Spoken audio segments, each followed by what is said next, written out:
esto está asociado al concepto de Giddens de monitoreo reflexivo de la acción. Él lo llama así, quiere decir justamente esta capacidad a la que hice referencia recién.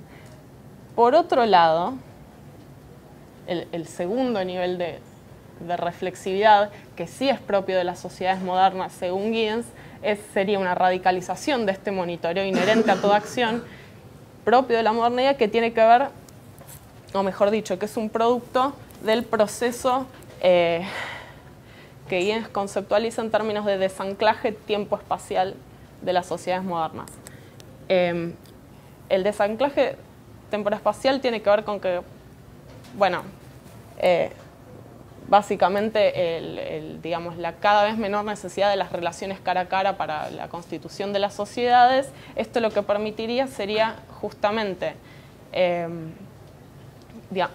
esa distancia permitiría, digamos, poner frente o enfrentar a los agentes a sus propias acciones de una manera que justamente, como sabemos, digamos, toda distancia permite cierta reflexividad, ¿no? Por ejemplo, cuando tenemos que analizar algo, sabemos que si lo ponemos en perspectiva, lo vemos de una manera más, entre comillas, objetiva, pero que vendría a hacer referencia a este mayor nivel de reflexividad.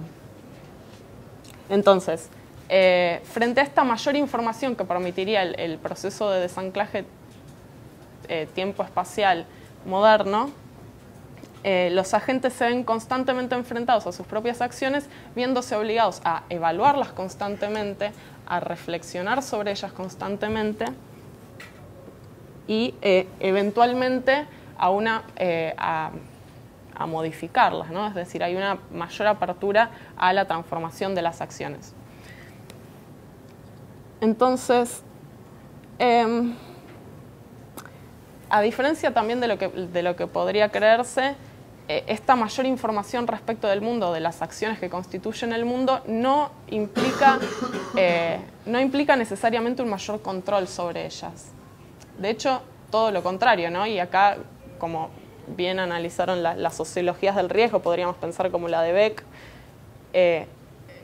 el mayor nivel de información sobre el mundo en realidad implica un mayor riesgo, porque uno está, podríamos decir así, más consciente de esa incertidumbre de la que hablábamos al principio y de la contingencia misma del mundo y de las acciones.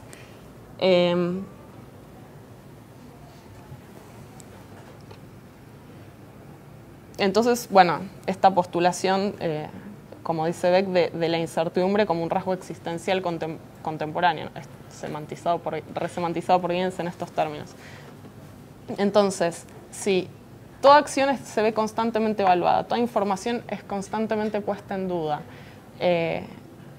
la inseguridad, la contingencia a la que esto conlleva es justamente lo que hace a Giddens pensar ya en su diagnóstico de las sociedades modernas, bueno, la emergencia de la necesidad de retradicionalización de las acciones sociales. Entonces, ¿pero qué pasa? Dado que en la modernidad el proceso de individuación e individualización también se va profundizando crecientemente, ya las tradiciones no pueden, digamos, fundamentarse de manera colectiva, sino de manera individual. Es decir, toda tradición, por más que termine siendo una tradición colectiva, va a necesitar fundamentarse en la idea del yo.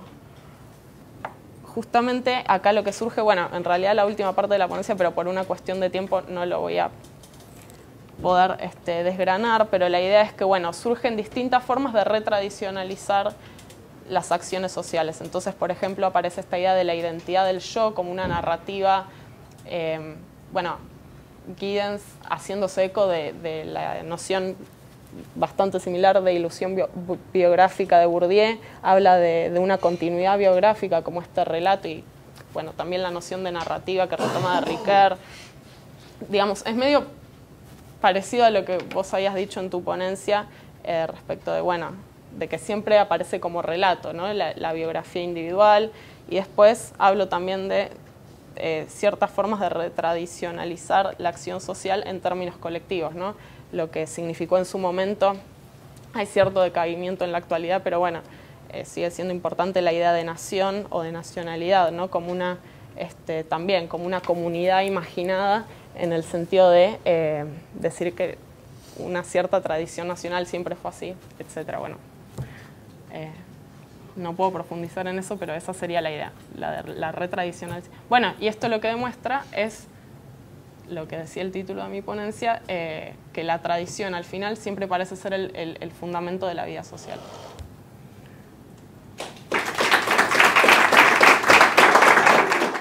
Yo soy investigador de teoría de sociología de las organizaciones y también de teoría de las organizaciones públicas, jurídicas y organizaciones públicas municipales. Entonces, yo tradicionalmente el equipo de investigación que coordino hemos trabajado bastante con la teoría de sistemas autorreferenciales o autopoéticos de Niklas Luhmann, que ustedes ya deben conocer, y esto nos crea ciertos problemas porque aunque estemos a un nivel puramente objetivo de la teoría de las organizaciones, falta siempre el aspecto antropológico o ontológico del ser humano. Las organizaciones no funcionan solas, las organizaciones tienen un sentido y este sentido no surge de la memoria de las organizaciones. La memoria es el ser humano. Y Luhmann, justamente, ignora claramente el aspecto antropológico o ontológico o lo margina totalmente, dejándolo a un nivel de irritar al sistema, como lo denomina irritar al sistema. Frente a ese problema, en los años que estoy investigando con esa teoría, me he dado cuenta de que algunos investigadores introducen en la teoría sistémica el concepto de resiliencia. ¿Qué significa resiliencia? Significa que no seres humanos, sino básicamente colectividades en momentos de shock histórico o en momentos de shock por cuestiones climáticas, en estos momentos ya es bastante extenso y que aumentará en el futuro, reaccionan frente a situaciones negativas. Eso se denomina resiliencia. Muy bien, entonces algunos investigadores en la actualidad en Europa o aquí en Brasil o América Latina utilizan ese criterio para, una vez terminada la observación sistémica, incluir, como Luhmann excluye, incluir el aspecto, digamos, antropológico humano para comprender un sistema que, como Edmund Husserl dice, un sistema es apenas es inicuo, es muerto, no significa nada, un sistema se ignora el aspecto humano. Bien, eso me crea a mí también un problema de carácter epistemológico, porque en la teoría sistémica incluir la resiliencia es realizar una observación y para salvar el sistema, para salvar inclusive la propia observación o la observación empírica, colocar la resiliencia. O sea, primero seguimos a Luhmann, con la observación o elemental o de segundo grado, todo fica bien, pero en el momento surge la pregunta, ¿y el ser humano cómo reaccionan los grupos, los movimientos, la acción colectiva? Forma simple, colocamos la resiliencia y ya está. Eso para mí es insatisfactorio, no resuelve el problema de los sistemas autorreferenciales o cerrados autopoéticamente, y para mí es un apaño que no resuelve realmente un problema teórico mucho más profundo. En este sentido, he optado, o en el grupo que estoy coordinando, hemos optado por primero procurar de dónde surge el concepto de autopoietismo o autorreferencialidad.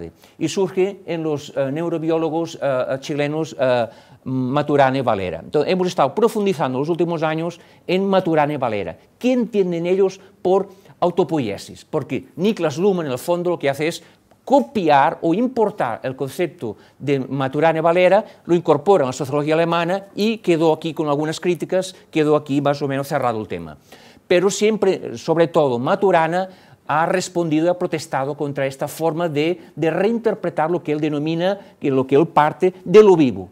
Para Maturana, Valera en parte también, pero para Maturana, él parte que sistemas autopoéticos parten de la premisa de lo vivo, mientras que Luhmann parte totalmente de lo no vivo, lo estructural del sistema. Entonces, hemos estado trabajando en la teoría de sistemas autopoéticos de Maturana y Valera, y después de profundizar con toda su obra, de reinterpretar, de hacer varias lecturas, yo también percibo que tiene un sesgo muy profundo biologista, que biologista evolucionista que tampoco no resuelve el problema de la conciencia humana. O sea, resuelve en parte el tema de lo vivo, resuelve en parte los sistemas psíquicos, pero a diferencia del interaccionismo simbólico no entra en la parte de lo que diferencia ser humano o de un sistema vivo. No es lo mismo una planta, un animal que un ser humano. Aunque en algunos aspectos somos prácticamente similares, falta el tema de la conciencia y el sentido que damos a la conciencia y al sentido.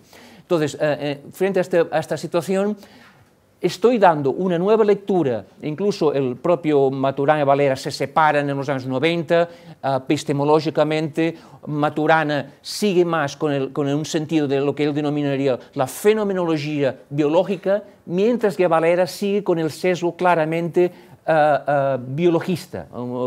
Aquí surge el debate entre ellos históricamente profundo, y es Maturana quien intenta siempre vincular lo que él denomina el lenguajear de los sistemas vivos. Cuando él ya interpreta el lenguajear, ya significa que los animales no lenguajean, se comunican, mas el lenguajear es una característica puramente humana. Y este es el elemento que estoy recuperando del concepto de autopoiesis de Maturana. Pero también hablando del lenguajear, aquí falta algo, porque él siempre, cuando se refiere al lenguajear, se refiere a sistemas psíquicos, siempre excluye la conciencia de esa característica, aunque tenga en algún momento similitudes con el interaccionismo simbólico, con la fenomenología, porque él denomina inclusive fenomenología biológica, aunque no queda exactamente claro qué se refiere a fenomenología biológica. Es un concepto un poco claramente biologista, y justamente si repasamos a Heidegger y Husserl, cuando hablan de la fenomenología, hablan de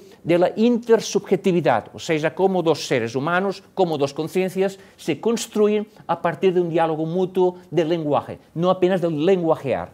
Entonces, aquí estoy retomando ese concepto de lenguajear, pero otorgándole un significado más profundo, más en el sentido que hice una prueba hace unos años de un debate con Habermas, con la acción comunicativa, que es diferente a la acción comunicativa de Luhmann. Veo algún problema y estoy intentando más profundizar con la fenomenología o incluso con la teoría del lenguaje de Karl Otto Appel. Y aquí profundiza exactamente, es donde se inspira en parte Habermas, es donde se inspira el interaccionismo simbólico, y es Appel y Mitt, Herbert Mitt, los dos que profundizan más el concepto del lenguaje y cómo el lenguaje ayuda o contribuye a la construcción social de la sociedad de las ideas. Entonces, si bien retomo en un cierto punto el concepto de autopoiesis de Maturana, no tanto de Valera, sino mucho más de Maturana, sí también veo aquí algunas limitaciones para interpretar los seres vivos con conciencia. Y en este sentido desarrollo un marco teórico al tratar el tema del plano subjetivo vivencial y el plano objetivo o técnico. Esos dos planos, dentro del concepto o de la noción de autopoiesis, intento vincular dos planos que dialogan constantemente. Un plano estaría más inspirado en la teoría autopoiética de Luhmann y estaría constantemente combinado con un plano más, digamos, como denomino, plano subjetivo vivencial, donde entra la noción inspirada en el lenguajear de Maturana, pero complementada en un sentido de la conciencia. Y aquí retomo claramente el interaccionismo simbólico de Berger y Luhmann. O sea, somos producto y productores de las instituciones. Las instituciones no surgen de nada, ni tampoco somos hijos, digamos, de las instituciones. Todos somos participantes y partícipes de esas instituciones. Entonces, lo que intento en esas observaciones que estoy realizando básicamente en la Defensoría Pública, Ministerio Público en Brasil, Tribunal de Contas y en las municipalidades, en el aspecto organizativo de las municipalidades, prefecturas, como denominan allá, básicamente con ese nuevo, digamos, instrumento que se vincula, se inspira en la teoría luhmanniana, retomando, ya a nivel de conclusión, retomando la autopoiesis de Maturana y complementándola más profundamente, de una forma, no como diría, de una fenomenología biológica o biologista, como él denomina, que para mí sigue quedando un poco muy sesgada, muy limitada, digamos, al reino animal vivo, mas no al reino del ser humano, que aquí hay una diferencia para mí básica entre un animal y un ser humano, por la capacidad de conciencia, por la capacidad de raciocinio, que es en definitiva lo que mueve, lo que da sentido y lo que da memoria a las organizaciones. Y aquí termino, ya, no sé si ha sido muy rápido, mas son los 15 minutos.